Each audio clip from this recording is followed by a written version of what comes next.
And how you went as a here. League of Legends coach? You have this story, you leave house with 17, you work in several kinds of jobs. How you went as a League of Legends coach? Yeah, my life is really bizarre. I didn't even play League. I was actually Bronze 5 0 LP in 2013. And by then I think you're a pro player. Yeah. When I played League of Legends because in high school, my friends played it. Okay. I was terrible. I started actually studying law in university, law, justice double degree. And justice is a degree for policemen, if you didn't know. Oh, okay. I applied for military service in America, not America, in Australia as well. I tried to get into Officer Corps, failed the psychology test. Whoa. Yeah. I mean, it's a long story. Like when I left home, I think I experienced a lot of different things. But generally speaking, I was just getting as much life experience as I can. And my idea was, when I'm older, I don't want to live the life that I lived until now. And I want to make sure that I make a positive impact on the world. That was what drove me. I was even in a political party, actually, for 4 years. But we weren't talking. Yeah, I was in a political party. I did campaigning, went on the street, did many, many different types of things. Was a part of Model United Nations. And then what happened was I swapped my degree from justice law to economics finance, studied for 4 years. And 3 years into my degree, I did an internship for a company called sprinklebit.com. And it was a very casual internship, nothing really hardcore, where I learned marketing and finance. And there I talked to people that were incredible. Harvard graduates, UCSD graduates, just geniuses that are building companies. And I'm sitting there with my shoddy degree from Australia, from a university that wasn't particularly great, didn't have the best circumstances to study when I was growing up either. So I didn't do the best in high school too, right? So I told myself, holy shit, if I go to life now, if I go out and graduate and just get a job, I'm going to just work a 9 to 5 for the rest of my life and I'm going to be fucking useless. That's what I thought. So I looked at some things that I could do after my internship to have an edge. And out of the many industries that I looked at, like gold and crypto, and my first paycheck was also in Bitcoin. We can talk about that later. I stole Bitcoin at $800 because I thought I was a genius, by the way. I got my paycheck in Bitcoin and it went up 20% and I was like, I'm a genius. I sold it.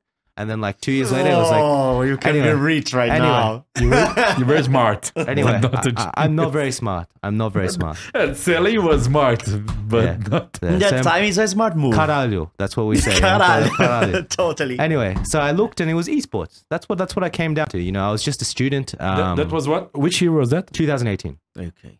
18. Yes, that because of yeah, how Oceania was at the time. But I didn't actually coach in 2018. Ah, okay. You just like perceived that I perceived it was that a esports was an industry, and at the time it was very exciting. 100% growing year by year. It was just when like things were really hyping up with esports, you know. So I was like, okay, let's get in this industry. Maybe I'll be an esports expert in investment banking. You know, maybe I'll be a consultant. Maybe I'll be like make part of it in some like shape. Basically, what I realized was I need a niche. Okay. I need a niche, and esports was that for me. And I was already thinking about building my own company, and I had an idea, and that's actually the company I'm running now that I started in 2023, 2022, sorry. And there I did everything that I could in esports. I talked to managers, I talked to org owners, I dabbled in coaching, I dabbled in streaming at the time. I worked for ESL as a player manager and translator. So that's where I met the Cloud9 guys, the Rainbow Six guys. And that was in 2018, 19. And what I ended up reaching was coaching. And I was like, okay, I think there's an industry here. Let's have a look at the coaching industry with no intention of going fully pro. And I just dabbled in coaching for free on my little stream with like 6 viewers. And I grew from there. And I was like, okay, let's learn this game. Fuck it. I need to learn a game. And I think I need to learn a little bit more of how it feels. So I went from bronze to diamond. Yes. How many times? Actually, that's a lie. At the time, I was gold. So I went up to gold after years of playing, and I was stuck there for I think 4 or 5 years. Okay. And I went from gold to diamond 2 in like 6 months. Whoa, 6 months. my dream. Yeah, but I was really like focused and dedicated and like investing time while studying. You know. Yeah, I guess that's how it started. But all the things that you're telling is something that now I correlate with how the players perceive you. Yeah. Because in my case, I can correlate to some extent because I also did like many other jobs in my life. Like I didn't picture myself being a League of Legends coach at the moment. Like I picture a different life and a life with kids too, with a family. Actually, I was almost married twice, but really, League of Legends happened more than one time. And nowadays, I think that it's really hard to have someone by my side that actually understands how much effort you have to put in competition. The job should really be competitive. Like today, I'm gonna end this, and then I'm gonna go back and speak with the players again. Yeah. And we had the Rainbow Six in the weekends. Yeah. And I have a game tomorrow that I have to double up on preparations to be on it to talk to the players. So it's not a normal job. Yeah. I mean, if you want to make a difference, if you want to be... Yeah, absolutely. And competition takes everything. And that's why if you look at most athletes, they don't have good relationships. The ones that have successful relationships like Roger Federer generally have, and this is not to be sexist, but this is just a fact, in sports psychology we call servant-based like relationships, where the partner is fully supporting the husband in every way. Like Roger is one, Novak Djokovic is another. The wives just exist to like make them better. And I think Tom Brady was also one until he said, I'm going to go back to football. And then what happened? They broke up. Nada, right? I have many examples of that. And when you do show that, the players respect you way more. Because, I mean, I always had that in my life because I was a player at some point. Yeah. And I had a hard time respecting coaches, not because of knowledge. And people have a different view on that. They think that what defines a coach is knowledge. And it's much more complex than that. And if you're not pulling out the work, the players won't respect you. Like if you are just a lazy coach, as they call. Yeah. And I had that on my life since I was a player. Many times I was a player and coach at the same times because we didn't have coaches on 2014. Like we didn't have players. Yeah. And sometimes you had to be both. And the base of coaching staff in Brazil is really, I don't say weak in the kind of way like they don't know nothing, but we have a little, we don't have a lot of coaches in Brazil. We don't have a lot of coaching staff in general in Brazil, not only head coach, but we don't have a lot of specialists. We don't have analysts. We don't have... It's hard because of the value of the region too. Like this thing about having a coaching staff to guide your players is somewhat new to Brazil. Yeah, I noticed that. The way that we never invest in this kind of they thought job that here. It was useless on the beginning, and not just the management, but the players. But it's meant to be. It's naturally like this because I think in competition, and what I always tell my players is this: like every second, every decision, what you eat for breakfast, every word, like every click, everything matters in competition. Because in the end, and this is kind of how I view life as well, to be honest, and social media too, hence my craziness. But I'll talk about that later, I think. In the end, it does come down to who does more than the other and who's smarter than the other and who worked harder and who worked better. Yes, right? the last part is super important. Better. Not just harder, but better. Yes, super important. Right? Yes. Yeah. And I don't think that game knowledge is the most important thing either. I think what's the most important is actually the effort. Because when I didn't know, and that's why Croc and I have such a good relationship, because if you want something more than anything, right?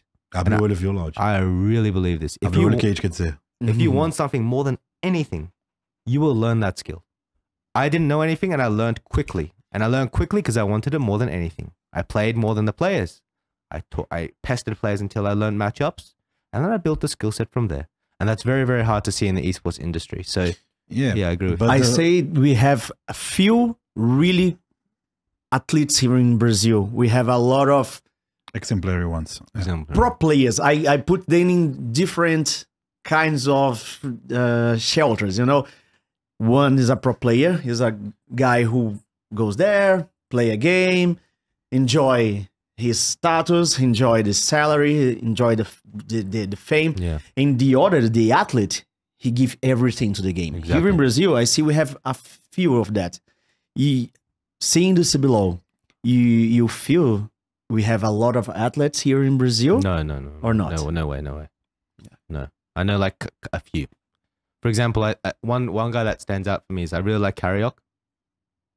From what I've seen, I think he's phenomenal. He's actually way better on the way he deals with things. Like nowadays, I am with him, like not directly, but I work in the same place as him. But just from watching like last year, there's something there that people can't grasp. I mean, there are definitely a few athletes. I think Pro Delta is actually a really good athlete too, in terms of his mindset. He was actually drilled with a mindset. Yeah, okay. Last year. I see. Yeah, you spoke with him. Process. You know. I went back in like every day. I waited for him to go back home because we lived like I think he grew a lot under you guys. For sure. Anyway, we were talking about. We're talking about 2018.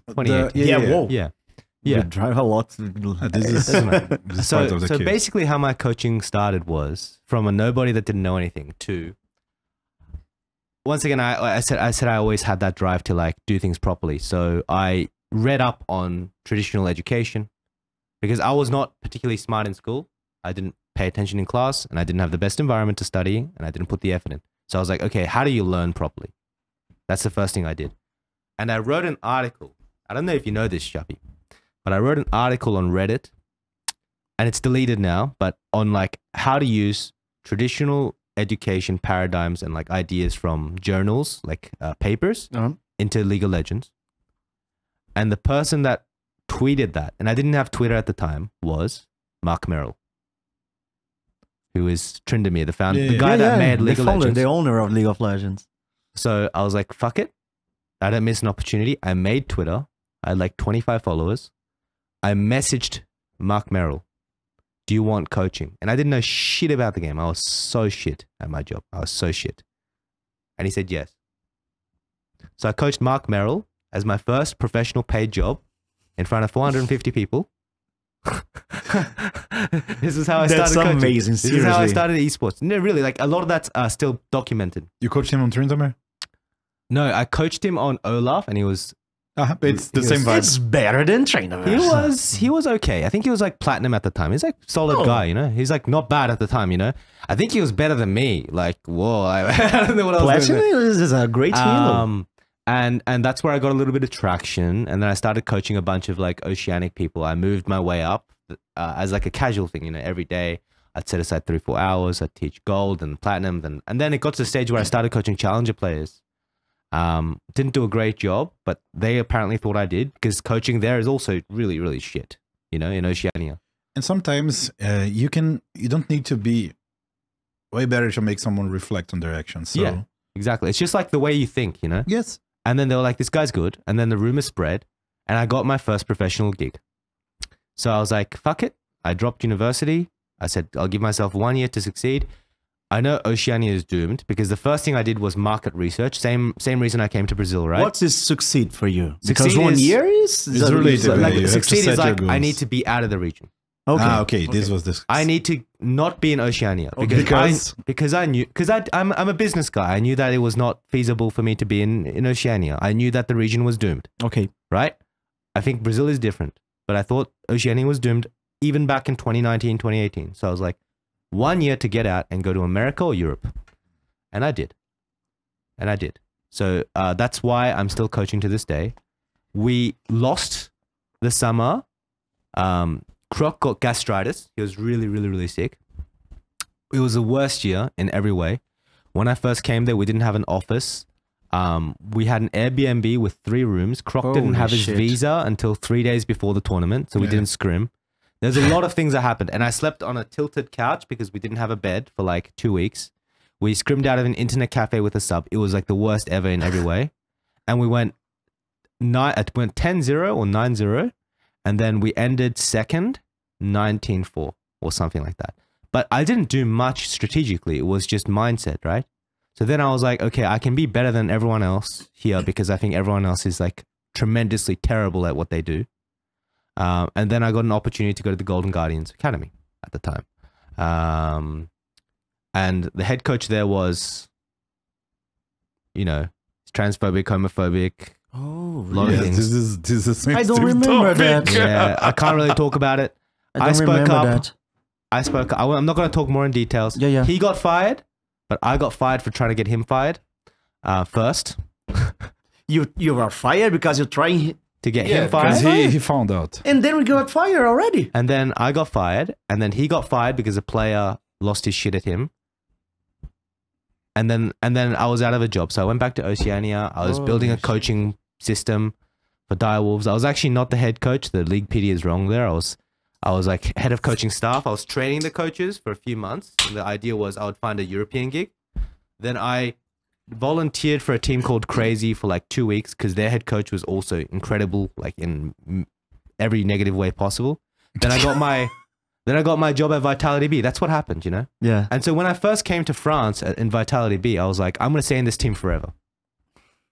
So Why? I said, I'll take minimum salary. I was on a 6-month contract. They wanted to test me out. I was a filler coach, right? Because at the time, their head coach got fired. So they just wanted to swap head coaches in LECs. They needed to find someone in academy. So I was like, look, guys, I'll do good. Give me a contract for 2-3 years. I'll take minimum wage, which is like 37K there, right? Year. Which is a lot here. It's 150K BRL. But Yeah, no. in a year. It's monthly. It's monthly. No, year. Yeah. What the fuck? No, no, no. 36K monthly. So 3K, No. 3K per So month. 3K month. 3K. So Yeah, yeah. 15K BRL. I said, I'll take Okay. minimum. Sign me for 2 years. And Vitality took 2 months to get back to me. 2 months, like middle of off season. And by then I had like 5 other offers for like, cause I got a very good reputation working in France. That was like my first big breakout. My players were speaking very good about me. I think I did well in media, and I was getting 5-6 times the money in terms of offers. And they came back at me. They knew about my offers and offered me 55K or 60K, which was a slap on the face because if they agreed instantly, I would have signed. I told them this. I want to stay in one place, right? They didn't come back for a really, really, really long time. And I had the opportunity at LEC to go to Rogue. So I went. But my career was like very unique in the way that I started and the way that I chose my teams and the reason I got promoted every single year in my career. So I went from head coach OPL to NA Academy, which is technically a promotion in terms of regions. Yeah. Then I went to head coach in Academy in Europe. Then I went to assistant in LEC to strategic in LEC to now head coach in Brazil, right? And the reason I got promoted was I was known as the guy that would be really good at putting out fires. So if the house was on fire and everything was shit, I could come there and bring structure and I could bring organization to the team. That was what I was known for. That was what I was good at. And that's how I kept getting promoted year after year. But that also meant I wasn't on top teams on paper. Because top teams wouldn't be on fire. Because Rogue was meant to be bottom 2. I don't know. You probably watched it back then, but Rogue was meant to be 9th place. Our budget was not particularly great either. And we lost Inspired and Hansama, who is, 2 superstar players. Yeah. And we got Malrung, who was a sub, and LCK. And before that, he had a very storied history. And Comp, who was 10th place in Vitality, right? So we were meant to be mega shit. And then we went finals. We went, I think, 9-0 into like 2nd place. It was amazing. It was. Yeah, it was a good run. Yeah. It was a good run. The circumstances. It was a good run. Yeah. So I think that's how my career started. But I had really good people around me. For example, when I first started, I had an emphasis on performance coaching. So I got education from Nam Bolden, who was a performance coach for Red Bull, Stephanie Gilmore, who's like a world championship surfer, many football teams, Google, etc. I always had like really exceptional, traditional coaches from traditional backgrounds on how to be a better coach. And I think that's what made the difference in the end. That's what made the difference.